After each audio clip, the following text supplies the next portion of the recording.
Voilà, vous m'entendez? Voilà, bonsoir à tous et à toutes.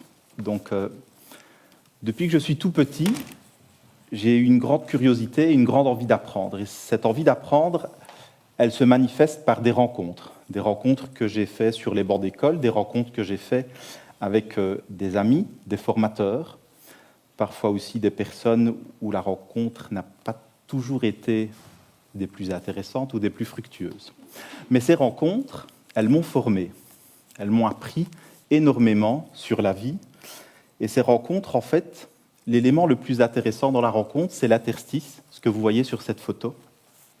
Ce moment où vous avez deux territoires qui se rapprochent, ce point de contact entre deux mondes, qui apprennent à se connaître et aussi à se reconnaître. De ces deux territoires qui se rencontrent, on peut construire des ponts, on peut construire des murs, on peut laisser aussi parfois des espaces à combler. Mais attention, on ne va pas à la rencontre de l'autre de n'importe quelle façon, et comme vous le savez, le contexte joue évidemment dans la rencontre. Quand on se parle, quand on dialogue, c'est une rencontre. Quand on se dispute, c'est une rencontre. Et même quand on se fait la gueule et qu'on ne se parle pas, eh bien c'est aussi une rencontre, parce que le message que l'on envoie, c'est que l'on n'est pas prêt à aller à la rencontre de l'autre. Et à ce moment-là, on réfléchit et on décide de retourner vers l'autre. Et la solution, à nouveau, c'est la rencontre. Alors,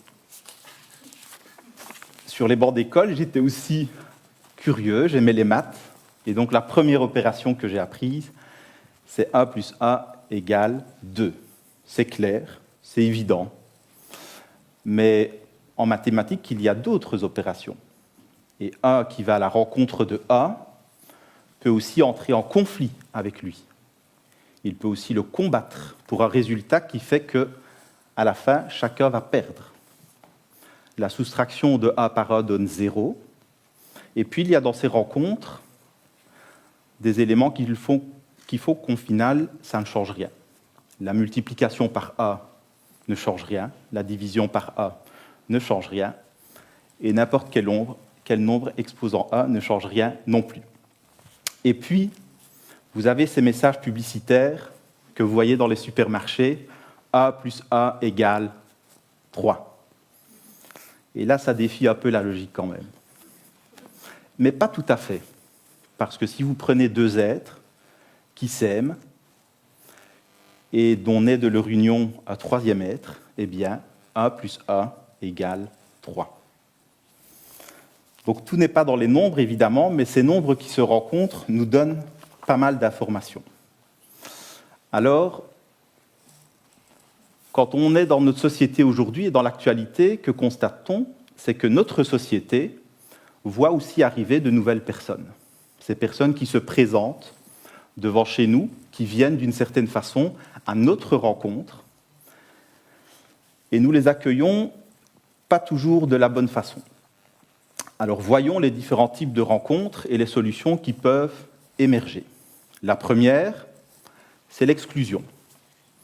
Pas de rencontre, des frontières entre deux mondes, ceux qui sont à l'intérieur, qui ont la même couleur, et ceux qui sont à l'extérieur.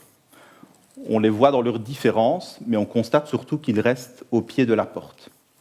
Alors l'exclusion a comme problème qu'elle ne permet pas aux individus de pouvoir rentrer dans la société parce que la société ne leur reconnaît pas le droit de pouvoir entrer.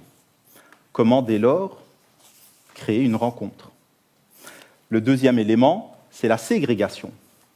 Et là, d'une certaine façon, on reconnaît votre présence. Vous êtes là, sans être dedans. Vous êtes là, en constituant d'une certaine façon une micro-société à côté de la société majoritaire. À nouveau, comment faire naître la rencontre quand nous accordons cette place à ceux qui viennent vers nous?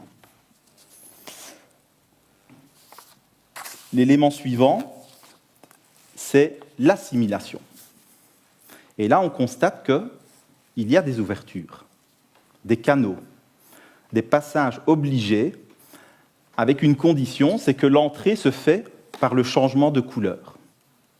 Vous ne pouvez entrer que dès l'instant où vous adoptez la couleur du groupe qui vous accepte. Et on se dit, mais en fait, changer de couleur, c'est pas trop compliqué, ça. Symboliquement, non. Mais changer de couleur quand vous en avez une autre, la première question qu'on doit se poser, c'est, avez-vous le choix? Avez-vous l'envie? Et ce changement de couleur, il consiste en quoi exactement? Alors, un autre élément après l'assimilation, ce sera l'intégration. Et là, on voit que vous pouvez entrer maintenant dans la société. Vous y avez même une place.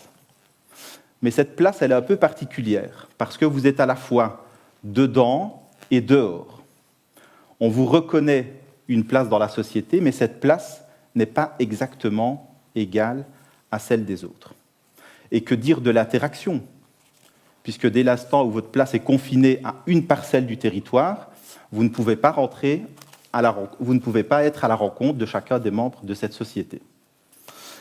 Et donc le cinquième cas de figure, qui est celui qui m'intéresse, c'est celui de l'inclusion.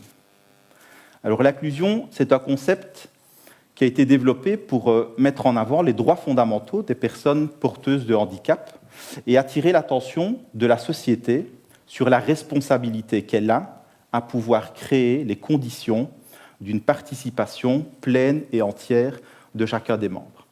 Et ça, c'est vraiment intéressant.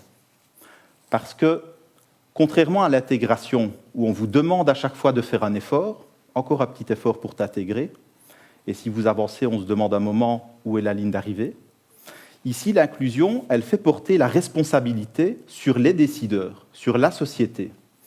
Et elle demande clairement aux décideurs de créer les conditions favorables d'une participation pleine et entière de chacun des membres.